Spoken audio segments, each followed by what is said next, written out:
Bonjour et bienvenue pour ce nouveau page à page consacré au second omnibus Wolverine par Jason Aaron. Ça s'appelle Wolverine en enfer et vous allez retrouver des dessinateurs de talent comme Adam Kubert, Renato Guedes, Daniel Acuna ou encore Ron Garney qui avaient déjà fait des épisodes avec Jason Aaron, notamment les épisodes Get Mystique. Souvenez-vous, c'était dans le premier Omnibus. Dans le premier Omnibus, eh bien, on avait confié à Jason Aaron eh bien, un nouveau numéro 1 de Wolverine à l'époque, et la série s'appelait Wolverine Weapon X. Et là, vous le verrez, dans ces pages, eh bien, on lui donne un nouveau relaunch, parce qu'il y en a eu beaucoup des relaunchs de Wolverine. Vous allez donc découvrir eh bien, les épisodes écrits par Jason Aaron sur Wolverine. Il ne manquera plus que son légendaire Wolverine and the X-Men, et on espère qu'il sera réédité dans les prochains mois. Allez, c'est un gros pavé, donc on va pas trop s'attarder et on va y aller de bon cœur. On va eh bien plonger là-dedans,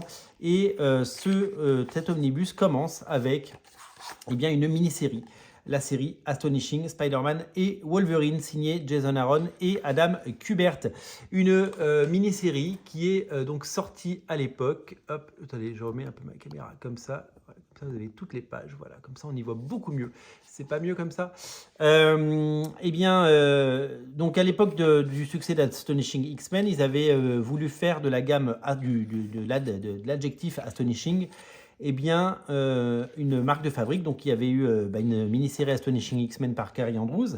Et il y avait eu eh bien, ce Astonishing Wolverine et Spider-Man dessiné par le fabuleux Adam Kubert, où nos héros voyagent de dimension en dimension et où ils se retrouvent eh bien, livrés à eux-mêmes, et ils vont devoir cohabiter. Et vous connaissez leur relation qui peut être amicale comme beaucoup plus agressif. Oh, le Devil Dinosaur, là ils sont dans le futur. On y retrouve le dessin majestueux et incroyable du fabuleux Adam Kubert, qui a dessiné Wolverine à toutes les époques, dans les années 90. Il a fait la série Weapon X pendant l'ère d'Apocalypse. Et il a également, vous le savez, eh bien, dessiné pendant l'ère Krakoa un bon nombre d'épisodes et de couvertures de Wolverine. C'est vraiment très très très joli. Regardez son Wolverine, il est incroyablement majestueux. C'est vraiment une mini-série qu'on a plaisir à retrouver. C'est du très très grand Adam Kubert, et c'est un Jason Aaron qui, ma foi, était assez inspiré. Donc voilà, donc cette mini-série, je crois, fait 5 ou 6 numéros, si je ne me trompe pas. Là, on est déjà au 4e. Graphiquement, voilà, il sait tout dessiner. Quand on sait dessiner des chevaux, c'est qu'on sait tout dessiner. C'est comme ça. Non, et voilà. Donc, ils sont obligés d'être masqués dans les villes. Beaucoup d'humour, beaucoup de complicité et beaucoup de rebondissements.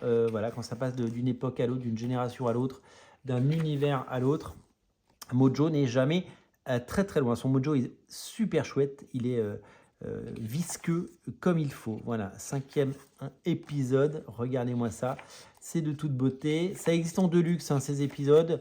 Je ne sais pas si on les trouve encore. Ah, regardez, c'est chouette, il y a les versions mini. Non, Adam Kubert, là, était vraiment au sommet de son art. C'est vraiment un dessinateur que j'ai adoré suivre tout au long de sa carrière.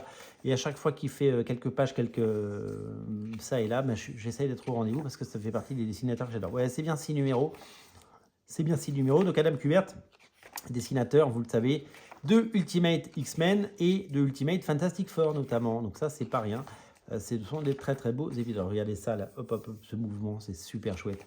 Vraiment, rien que pour cette mini-série, c'est magnifique, et ça s'ouvre quand même super bien, quoi. On démarre très très fort. Ensuite, nous avons droit à un one-shot qui ressemble à un one-shot. Ça s'appelle Wolverine Road to Hell. Voilà. Donc alors graphiquement, c'est un petit peu en dessous. C'est un épisode que je ne connaissais pas trop. Et là, on arrive sur la série qu'il a lancée en 2010, Jason Aaron. Donc après avoir lancé un Wolverine Weapon X qui a duré pendant eh bien, ce qu'il a duré, qui est disponible dans le premier omnibus, eh bien, sachez que vous avez eh bien, la nouvelle série de Jason Aaron, avec des couvertures de Jaeli, magnifique. Et je crois que c'est Renato Guedes au dessin, si je ne me trompe pas. Alors, donc souvent, on essaye de mettre des grosses stars.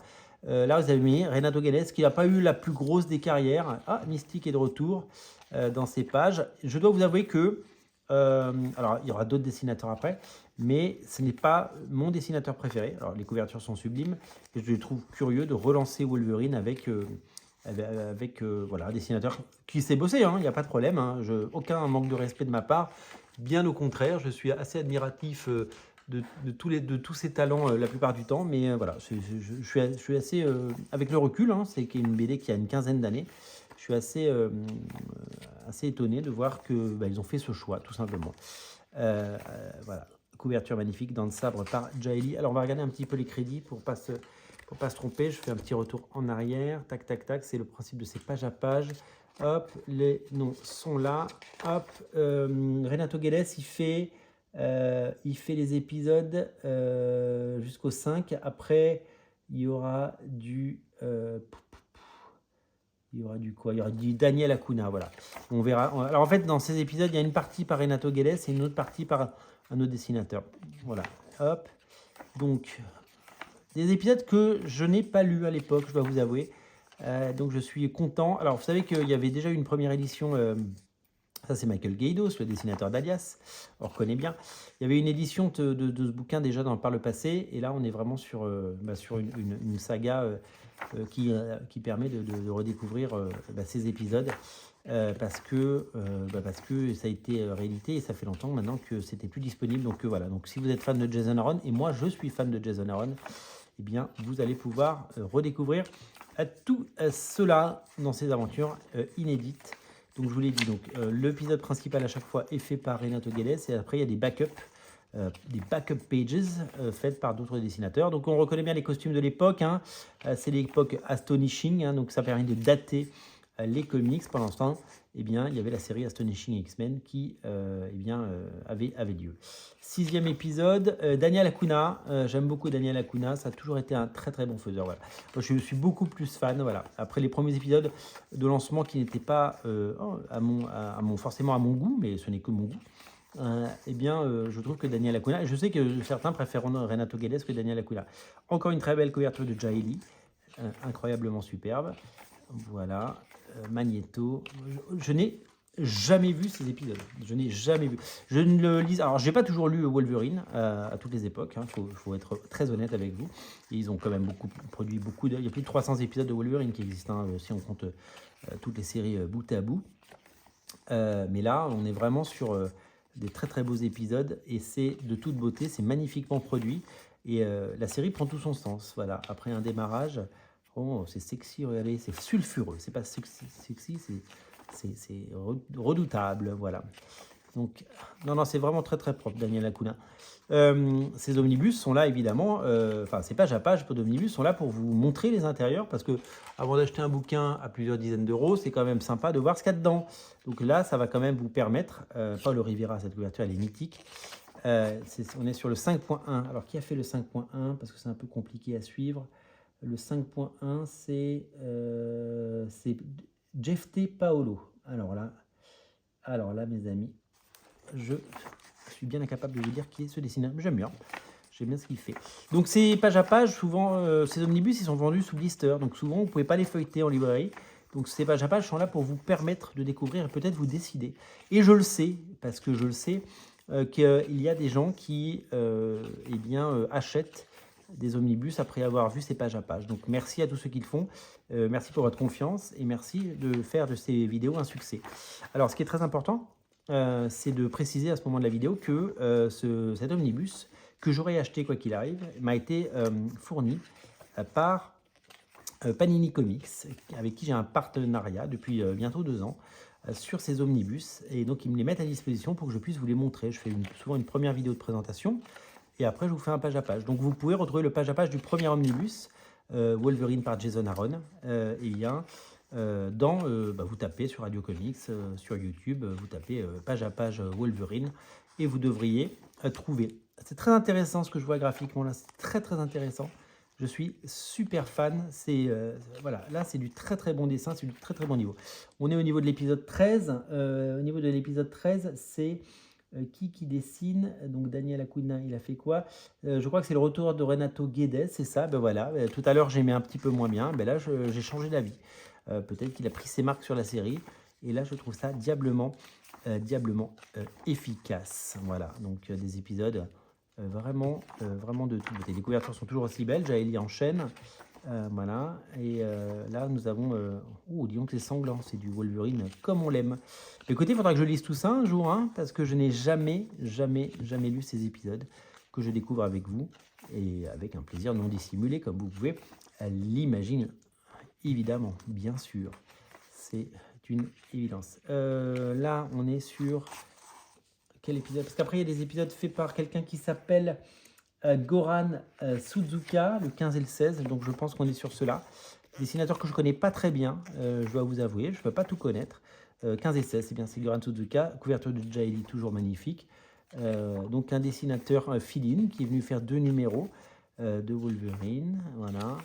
Donc, c'est propre. C'est très, très propre. Il y a un petit côté Steve Dillon par endroit qui est pas dégueu. Et après, on est déjà sur le schisme. Il y a pas. Ils seront après les épisodes 17 et 19 de Ron Garnet. Alors après, on est sur schisme. Schisme, c'est quoi? Eh bien, c'est tout simplement là où les X-Men se sont séparés. Après, il y a eu donc plusieurs séries. Il y a eu d'un côté la série X-Men, Uncanny X-Men, et de l'autre côté Wolverine and the X-Men. Premier épisode dessiné par Carlos Pacheco. Sublimissime épisode par Carlos Pacheco, le regretté Carlos Pacheco qui nous a quittés. Et l'élégance même, la finesse. Wolverine et Cyclope qui commence à s'opposer. C'est tout simplement de toute beauté. Voilà. Donc ça, c'est vraiment, vraiment très, très chouette et vraiment très, très beau. Deuxième épisode par monsieur Frank Shaw. Et oui, Frank Shaw, qui faisait encore des intérieurs à l'époque. Il en fait beaucoup moins ces derniers temps. Frank Shaw qui nous a une nouvelle fois régalé avec son trait tout en rondeur. Magnifique. Il était très, très présent à l'époque. Il était très productif. L'épisode numéro 3, c'est monsieur Daniel Acuna qui revient. Ça, c'est toujours aussi élégant, c'est toujours aussi chouette. Vraiment, Daniel Acuna, c'est une valeur sûre. Et on est ravis de redécouvrir son travail. Ensuite, alors là, on a un épisode signé par monsieur Alan Davis. Quel plaisir de voir revenir la légende Alan Davis sur les X-Men. Son Cyclope est majestueux, son Cyclope qui tire sur les sentinelles est incroyable. Ses X-Men, de manière générale, sont fabuleux. Son Wolverine est bestial. C'est vraiment, vraiment tout ce qu'on aime. Et là, on est sur du très, très bon Alan Davis. Quel plaisir de reparcourir ces pages. Vraiment, je me régale. Sachez que Schisme était sorti en Deluxe à l'époque. Et vous pouvez le trouver en Deluxe. Et le dernier épisode par Adam Kubert. C'est ça, je ne me trompe pas. Adam Kubert qui fait le dernier épisode. Et donc là, les X-Men, ils sont vraiment divisés. Ça va être le schisme. Regardez comme il dessine Wolverine. Vraiment, Adam Kubert, c'est un des meilleurs dessinateurs Marvel de l'histoire. J'espère que son nom sera à tout jamais dans la postérité. Et à partir de là, c'est le début de la série Wolverine and the X-Men et qui sortira certainement en omnibus plus tard. Ensuite, on a la suite de la série régulière Wolverine avec donc le retour de Ron Garnet, dessinateur que j'ai toujours apprécié. Vous l'avez peut-être vu sur les Daredevil de Charles Soule. Vous l'avez vu également peut-être sur Berserker, la série de Keanu Reeves. Dessinateur solide, dessinateur passionné, dessinateur vraiment incroyable, au style efficace, avec son sens du storytelling et sa technique et sa maîtrise. C'est vraiment un dessinateur. Je n'ai jamais vu ces épisodes avec ce dragon. Je trouve ça magnifique et fascinant. C'est vraiment d'une efficacité à toute épreuve. Bravo, monsieur Ron Garnet. Bravo, bravo. Vous êtes très, très doué, très cher. C'est vraiment très appréciable et très apprécié de voir ce dessin. Et après, je pense que c'est le retour de Renato Gales qui est vraiment le dessinateur. Je ne sais pas trop ce qu'a fait Renato Gales depuis 2010. C'est un dessinateur, c'est pas un nom qu'on a vu beaucoup en tout cas, ou peut-être que je l'ai tout simplement pas vu passer. Nouvel épisode de Wolverine série régulière par Adam Kubert. Il aura dessiné Wolverine série régulière à toutes les époques. Vraiment, c'est le dessinateur qu'on appelle. Je ne connaissais pas cet épisode. Moi qui suis fan d'Adam Kubert, je me réjouis. C'est un magnifique omnibus. Vraiment, ça donne qu'une seule envie, c'est de relire tout ça. Parce que vraiment, c'est de toute beauté. Voilà. Olivier Coipel qui fait cette couverture. Alors, il ne fait pas les intérieurs. Qui dessine? Ça ressemble à du Billy Tan. Pas dire du mal. Hein. Hop, hop, hop. On va retourner à la table des matières. Hop, c'est là. Excusez-moi. Je ne suis pas d'ici. C'est là. C'est là. Wolverine, Billy Tan, ouais. 301, 303. Après, il y aura Paco Diaz, Steve Dillon. Donc Billy Tan, c'est pareil, que devient Billy Tan? Billy Tan, ça n'a jamais été ma tasse de thé sur les X-Men et sur chez Topco, même chose, il était toujours un petit peu en tout. Oh, la couverture d'Arthur Adams comme elle est. Ah, donc là, la série avait repris sa numérotation dans le temps. Donc là, c'est l'épisode 302. Voilà, donc ils avaient repris la numérotation. Il y a du Billy Tan, on reconnaît. Ah, ça, c'est pas du Billy Tan. Donc ils sont plusieurs à dessiner certainement, à se relayer. Couverture de Brandon Peterson avec toujours des morceaux de Billy Tan. Et voilà, c'est pas les plus beaux épisodes, mais bon, c'est bizarre d'avoir un numéro anniversaire et de pas ensuite avoir le niveau de qualité. Del Keown, dessinateur de Hulk, qui revient. Il est très très bien ce dessin. Je retire tout ce que j'ai dit. Steve Dillon, le regretté Steve Dillon, dessinateur de Preacher et du Punisher, qui lui aussi nous a quitté trop tôt. Vous savez que les auteurs de comics nous quittent beaucoup trop tôt, malheureusement. C'est un petit peu le lot de chaque artiste. Donc Steve Dillon sur Wolverine, il avait fait beaucoup d'épisodes de la série Wolverine Origins, souvenez-vous. Et alors là, plein de couvertures, Frank Shaw, Nick Bradshaw, Mark Brooks, Marco Djurdjevic qui fait cette fresque immense, Steve McNiven, incroyable, Arthur Adams, Jaeli en noir et blanc, J. Scott Campbell, Mike Mayhew, Arthur Adams, Dave Johnson, Brandon Peterson, Jim Chung, oh c'est très chouette ça, Koi Pham, on voit plus beaucoup Koi Pham, Jeff Darrow qui avait fait une couverture incroyable, Adam Kubert, et puis donc des pages, nouvelle couverture d'Adam Kubert, Alex Maliv, Humberto Ramos, Miko Suyan, Nikon Rishon, magnifiques auteurs, voilà. Des Cara Design, des pages de Roth, ça c'est du Ron Garnier, on reconnaît. Énormément de bonus. Hein. Là, il y a du bonus, c'est vraiment fou. Et voilà, on termine avec un dessin de Renato Guedes, voilà, qui est évidemment bien, un des piliers de cet omnibus. C'est à découvrir évidemment chez votre libraire. Merci à Panini Comics de me l'avoir mis à disposition. J'espère que ce page à page vous a plu. Si vous ne voulez en rater aucun, une seule chose à faire, vous abonner. Et puis merci pour votre fidélité, parce que merci d'être aussi nombreux dans toutes ces émissions et tous ces contenus qu'on vous propose sur Radio Comics. Je vous dis à très bientôt et je vous souhaite une formidable soirée. Merci beaucoup, salut.